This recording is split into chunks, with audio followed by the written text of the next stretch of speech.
حضرت علی رضی الله تعالی عنہ نے روایت ته فرمایي چې نبی کریم صلی الله علیه وسلم فرمایلی چې کله د شعبان د میاشتې 15 شپه شي یعنی 15 تاریخ شپه وي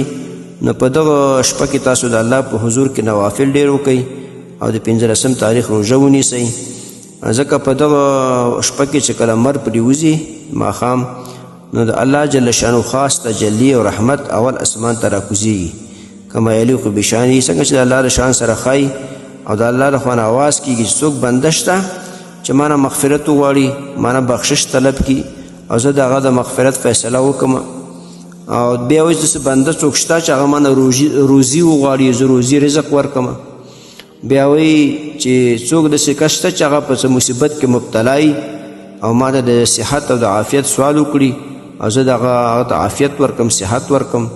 اسه مختلف حاجتونه د بندگانو بیانوي دغه آوازونه غروب آفتاب نه واخله مرد پریوتونه نه سهار پورې چې صبح صادق راخیږي دغه آوازونه کیږي نو د دې حدیث روایت سنن ابن ماجه کړی دی محترم مسلمانانو ورونو دې حدیث کې دا خبره ذکر چې د شعبان 15 شپه په دې شپه کې نفلونه ډېر وکړي او د ورځې روژه ونیسئ او دې حدیث نه معلومه شو چې په دغه شپه الله جل شانو اول اسمان ته راکوزیږي څنګه چې د الله د شان سره ښایي او الله د خوا نه اواز کېږي څوک شته چې مانه مغفرت وغواړي چې زه مغفرت وکړم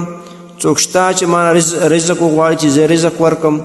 څوک داسې بیمار مریض شته چې مانه عافیت او صحت وغواړي چې زه ورکم وغیره وغیره څوک قصدار شته څوک مریض شته څوک پریشان الحال شته مختلف اوازونه کېږي نو الله وایي مانه غواړي چې در کوم په دې شپه د دې وجه نه محترم مسلمانانو سړي او زنانه ټول 15 شعبان شپه چې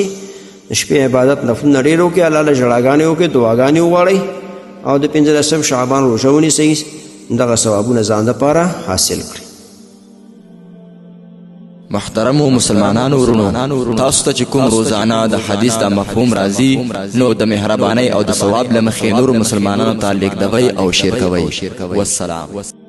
د دیوبندی مسلک حنفی کاروان سټوډیو لخوا وړاندې کیږي